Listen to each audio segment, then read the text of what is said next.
Capítulo 6. Nossa única segurança. Somos encaminhados à Bíblia como a proteção contra o poder ilusório do mal. Satanás utiliza todo artifício possível para impedir as pessoas de obterem conhecimento da Bíblia. A cada reavivamento espiritual, ele se levanta para a atividade mais intensa. A batalha final contra Cristo e seus seguidores logo ocorrerá diante de nós. A imitação será tão parecida com o verdadeiro que será impossível distinguir entre ambos sem o auxílio da Bíblia. Aqueles que se esforçam por obedecer a todos os mandamentos de Deus enfrentarão oposição e zombaria. A fim de suportar o teste, devem compreender a vontade de Deus conforme revelada em sua palavra. Só poderão honrar a Deus se compreenderem corretamente seu caráter, governo e propósitos e se agirem de acordo com estes. Ninguém, a não ser aqueles que se fortaleceram com as verdades da Bíblia, poderá resistir no último grande conflito. Antes de sua crucifixão, o Salvador revelou aos discípulos que ele seria entregue à morte e depois ressuscitaria. Anjos estavam presentes para gravar suas palavras na mente e coração deles. Mas as palavras fugiram da mente dos discípulos. Com a morte de Jesus, suas esperanças foram quase que completamente destruídas, como se ele não os houvesse advertido previamente. Assim, nas profecias, o futuro é apresentado diante de nós tão claramente como foi revelado por Cristo aos discípulos. Quando envia advertências, Deus requer que toda pessoa dotada de raciocínio atenda à mensagem. Muitos, porém, não desejam conhecer as verdades bíblicas, pois estas interferem nos desejos do coração pecaminoso. Satanás concede-lhes os enganos que as pessoas amam. Mas Deus terá um povo que mantém a Bíblia e a Bíblia somente como padrão de todas as doutrinas e base de todas as mudanças. As opiniões de intelectuais, as deduções da ciência, as decisões de concílios eclesiásticos, a voz da maioria. Nenhuma dessas coisas, nem todas em conjunto, deveriam ser consideradas como prova a favor ou contra qualquer doutrina. Devemos exigir um assim diz o Senhor. Satanás leva o povo a olhar para os líderes espirituais e teólogos como seus guias, em vez de examinarem a Bíblia por si mesmos. Ao ter domínio sobre esses líderes, ele pode influenciar as multidões. Quando Cristo veio, o povo comum ouvia seus discursos com prazer. Mas os chefes dos sacerdotes e os homens de posição elevada se fecharam no preconceito, rejeitaram as evidências de seu caráter messiânico. O povo perguntava: como pode ser que nossos líderes e cultos escribas não creem em Jesus? Esses mestres levaram muitos judeus a rejeitar o Salvador. Exaltação da autoridade humana. Cristo sabia que no futuro seria exaltada a autoridade humana com o objetivo de controlar a consciência, o que tem sido uma terrível maldição em todas as épocas.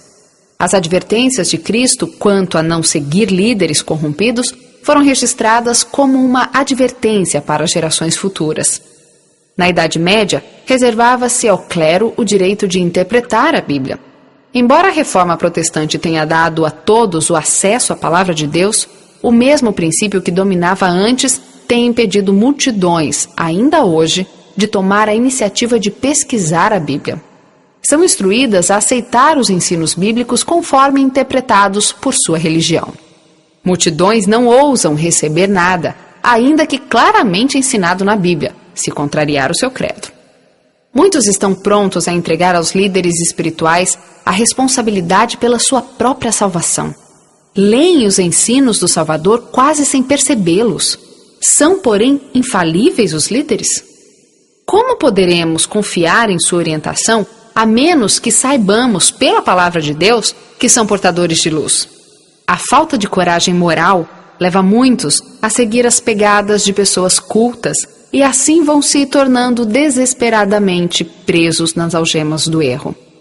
Veem na Bíblia as verdades para este tempo e sentem o poder do Espírito Santo acompanhando a proclamação dessas verdades, mas ainda assim permitem que líderes religiosos os desviem da luz.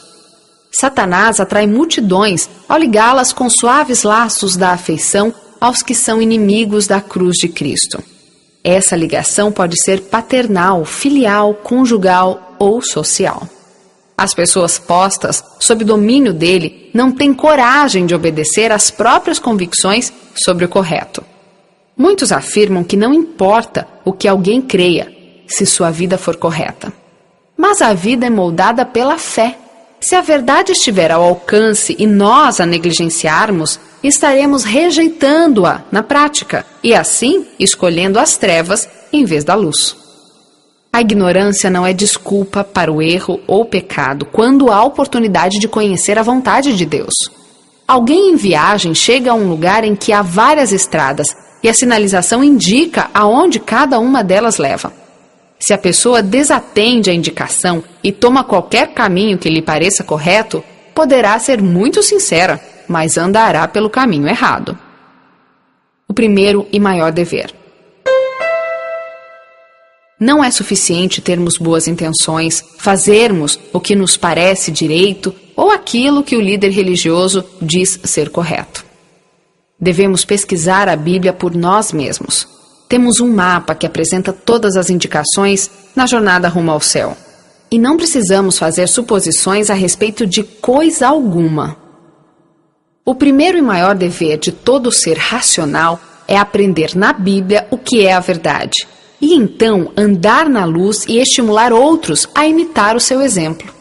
Devemos formar opiniões por nós mesmos, visto que teremos de responder por nós mesmos diante de Deus. Eruditos que pretendem possuir grande sabedoria ensinam que a palavra de Deus tem um significado secreto e místico que está além da clara linguagem do texto. Esses são falsos mestres. A linguagem da Bíblia deve ser explicada de acordo com o seu sentido óbvio, a menos que um símbolo ou figura seja utilizado. Se as pessoas apenas tomassem a Bíblia como é, seria realizada uma tarefa que levaria para o caminho de Cristo milhares que agora estão no erro. Muitas partes da Bíblia que eruditos declaram não ser importantes estão cheias de conforto para aquele que aprende com Cristo. A compreensão das verdades bíblicas não depende tanto do poder do intelecto aplicado à pesquisa, mas da singeleza de propósito, do sincero desejo de alcançar a verdade. Resultados de negligenciar a oração e o estudo da Bíblia. A Bíblia jamais deve ser estudada sem oração. Somente o Espírito Santo pode nos fazer sentir a importância das coisas fáceis de serem percebidas, ou impedir-nos de distorcer verdades difíceis de serem compreendidas. Anjos celestiais preparam o coração para que a palavra de Deus seja compreendida. Podemos ficar encantados com sua beleza, ser fortalecidos por suas promessas. As tentações muitas vezes parecem irresistíveis, porque a pessoa tentada não consegue recordar facilmente as promessas de Deus e enfrentar Satanás com a arma da Bíblia. Porém, anjos estão ao redor daqueles que desejam receber instrução e lhes trarão à lembrança as verdades de que necessitam. O conselheiro, o Espírito Santo, que o Pai enviará em meu nome, lhes ensinará todas as coisas e lhes fará lembrar tudo o que eu lhes disse. Mas os ensinos de Cristo devem ter sido previamente armazenados na mente, a fim de que o Espírito de Deus os traga à lembrança no tempo de perigo. O destino de imensas multidões da terra está prestes a ser decidido. Todo seguidor de Cristo deve indagar com sinceridade: que devo fazer, Senhor? Precisamos buscar agora uma experiência profunda e viva nas coisas de Deus.